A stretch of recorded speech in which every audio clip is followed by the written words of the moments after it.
नमस्कार विद्यार्थी मित्रों, मैं मालती राणा और आज हम पढ़ेंगे हिंदी कक्षा 5 में इकाई 4 सोच अपनी अपनी। सभी मनुष्यों के विचार अलग अलग होते हैं, सभी अपना अलग अलग सोचने का तरीका रखते हैं। आप भी कुछ अलग प्रकार से सोचते हैं, आपके दोस्त कुछ और सोचते हैं। तो यहाँ पर भी इसी प्रकार की मनोस्थिति बताई गई है।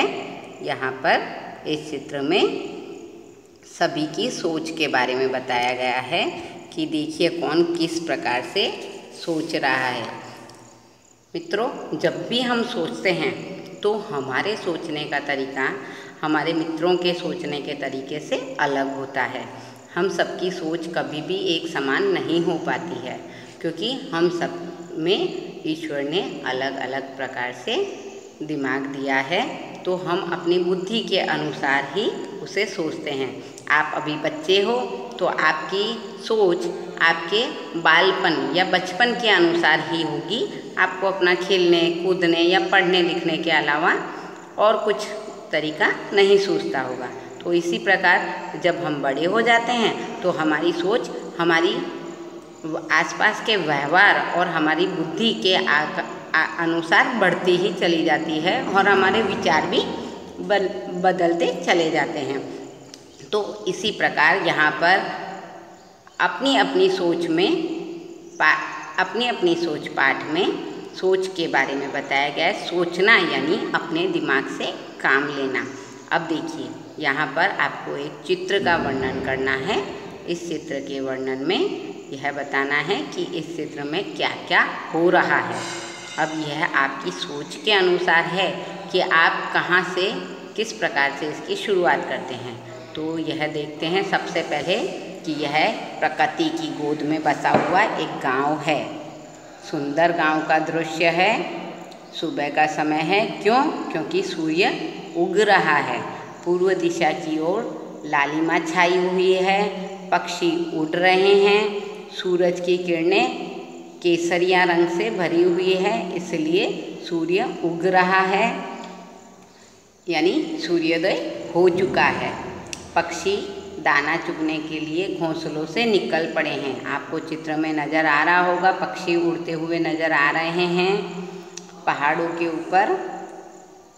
उसी के पास पहाड़ों के पास एक चरवाहा यानी जो अपनी गाय भैंस चराता है। तो यहाँ चरवाहा अपनी गायों और भैंसों को लेकर जंगल की ओर चराने के लिए जा रहा है। अब एक रास्ता नज़र आ रहा है। इस रास्ते में एक किसान अपनी लाठी लेकर जा रहा है। उस किसान के पास एक कुत्ता भी उसके साथ साथ जा रहा है। पीछे आपको कुछ घर दिखाई दे रहे हैं। कितने घर हैं? तो 5 घर हैं। उसी घरों के पीछे एक मंदिर भी दिखाई दे रहा है। मंदिर के पीछे 2 नारियल के पेड़ भी नज़र आ रहे हैं और पीछे कुछ हरियाली सी भी नज़र आ रही है। अब यहाँ पर एक बगीचा नज़र आ रहा है। बगीचे में आप देख ही रहे हैं कि कुछ बच्चे खेल रहे हैं। उन बच्चों में 2 लड़कियां हैं जो तितलियां पकड़ रही हैं। तितलियां आपको भी पकड़ना बहुत अच्छा लगता होगा।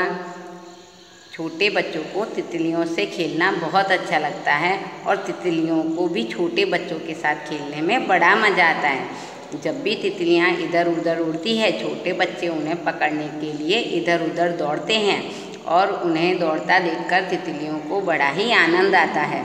इसलिए और रंग बिरंगी तितलियों को पकड़ना छोटे बच्चों के लिए रंग बिरंगे तितलियां मन को सुखद लगती हैं। इसीलिए वह अक्सर बागीचे में जाते हैं तो तितलियों के पीछे इधर उधर दौड़ते नज़र आते हैं। तो यहाँ वह दोनों लड़कियां तितलियों को पकड़ने के लिए दौड़ रही हैं। उनके पास ही एक लड़का है। वह लड़का भी एक तितली को पकड़ने के लिए दौड़ रहा है। यानी सुबह का समय है। सुबह का सूर्य, सुबह में पर्वत, सुबह पशु पक्षी, घर, मंदिर, पेड़, इन सभी दृश्यों के कारण यह पूरा चित्र बड़ा ही सुंदर नज़र आ रहा है। ऐसा लग रहा है मानो प्रकृति ने अपने सभी रंगों को यहाँ पर बिखेर दिया है और सभी अपने अपने कामों में लगे हुए हैं। अब हम अगले चित्र की ओर चलते हैं। यहाँ लेखक हमें कह रहे हैं कि इस चित्र को देखकर इसका वर्णन कीजिए। तो यहाँ इस चित्र में हम कह सकते हैं कि एक किसान क्या कर रहा है, खेत में अपनी फसल को काट रहा है। यह भी एक कुदरती दृश्य है। देखिए यहाँ किसान अपने खेत में फसल काट रहा है। उसके पास क्यारी बनी हुई है। क्यारी यानी जहाँ पर पौधे के चारों ओर मेड़ बनाई जाती है जिसमें पानी भरा रहे, इसलिए पौधे को पानी बाहर ना चला जाए और पानी पूरा मिलता रहे, इसके लिए उसके चारों ओर क्यारी बना दी जाती है। तो देखिए क्यारी में भी पौधे, सब्जियां उगी पड़ी है। आपको चित्र में नज़र आ रहा होगा, बैंगन नज़र आ रहे हैं। अब सब्जियों के पीछे आप देखिए एक कुआं नज़र आ रहा है। कुएं के पास एक छोटी सी कुटिया या झोंपड़ी, कुटिया ही कहा जा सकता है क्योंकि कुटिया गोलाकार आकार में होती है और घास फूस से बनी हुई होती है। झोंपड़ी थोड़ी बड़ी होती है और उसमें 2-3 जने आराम से रह सकते हैं, पर कुटिया 1 या 2 व्यक्तियों के लिए ही होती है। तो कुएं के पास एक कुटिया नज़र आ रही है। कुएं के पीछे कुछ पेड़ नज़र आ रहे हैं और इनमें नारियल का भी पेड़ नज़र आ रहा है। अब नारियल के पेड़ के पीछे आपको कुछ ऊंट भी दिखाई दे रहे होंगे, जो 3 हैं। उन तीनों ऊँटों को एक व्यक्ति आगे ले जा रहा है। अब पहाड़ों के पीछे आपको एक सरोवर दिखाई दे रहा होगा। उस सरोवर में एक जहाज भी चल रहा है। बड़ा ही सुंदर दृश्य नज़र आ रहा है कि एक तरफ ऊँट जा रहे हैं, दूसरी तरफ जहाज जा रहे हैं और यहाँ किसान अपनी फसल काटने में व्यस्त है।